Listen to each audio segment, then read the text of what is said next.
Hey everyone, welcome back, or if this is your first time, welcome to my channel. In this video, I will be discussing safety and risk management in social work and a helpful acronym, S.F.A.R.E.A.F.I, which will help social workers remember the key steps in addressing safety and risk management in their practice. Before we get started, don't forget to like, share, and subscribe to my channel for more informative content. As social workers, it is our responsibility to ensure the safety and well-being of our clients and their families. Throughout the video, we'll explore each step of the S.F.A.R.E.A.F.I acronym, breaking down its significance and providing practical tips to implement it in your exam preparation.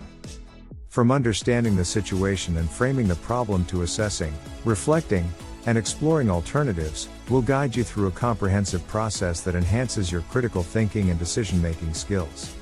S.F.A.R.E.A.F.I is an acronym used to help social workers remember the process of answering questions related to safety and risk management. Whether it's identifying potential risks, connecting clients with resources, or intervening when necessary, safety and risk management are essential parts of social work practice. Each letter in the acronym represents a key step in the process. So, let's dive in and learn how S.F.A.R.E.A.F.I can guide us through this process. The first step in the process is safety. The number one priority is to ensure the safety of all involved parties. This includes assessing any potential risks or hazards and taking immediate action to address them. For instance, a social worker is visiting a client who is experiencing domestic violence. First, the social worker should make sure that everyone involved is safe by evaluating any possible threats or dangers. The social worker takes immediate action by contacting the police and arranging for the client to be placed in a safe shelter. The second step in the process is to validate feelings. The social worker should assess and acknowledge the feelings and emotions of those involved. This can include clients, family members, and other stakeholders. Let's say that a social worker is meeting with a client who is struggling with depression. The second step is to explore and recognize the client's feelings or emotions.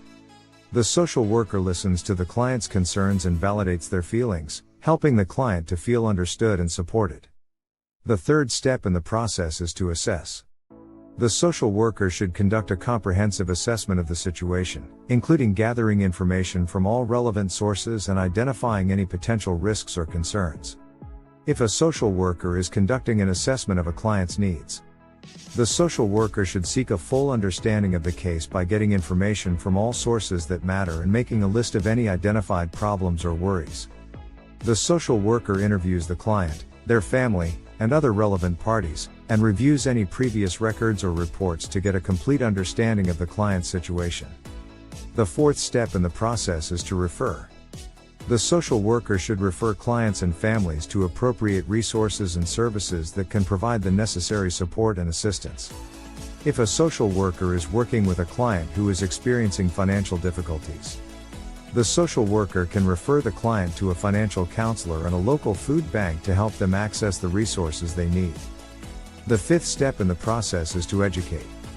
The social worker should educate clients, families, and other stakeholders about the risks and potential consequences of their actions, and how to reduce them. A social worker working to help a client who is having trouble with substance use should seek to help educate the client and/or other significant persons about the effects and potential outcomes of their behavior, and how to decrease them. The social worker provides information about the risks of substance abuse and the different treatment options available, and helps the client develop a plan to address their addiction. The sixth step in the process is advocate. The social worker should advocate for the clients and families, working to ensure that their rights and needs are being met. A social worker is working with a client who is facing discrimination at their place of work. To demonstrate the sixth step, the social worker helps the client file a complaint with the appropriate agency and provides support and guidance throughout the process. The seventh step in the process is facilitate. The social worker should seek to facilitate communication and coordination between all involved parties, including clients, families, and service providers. An example of this would be social worker working with a client who is in need of multiple services.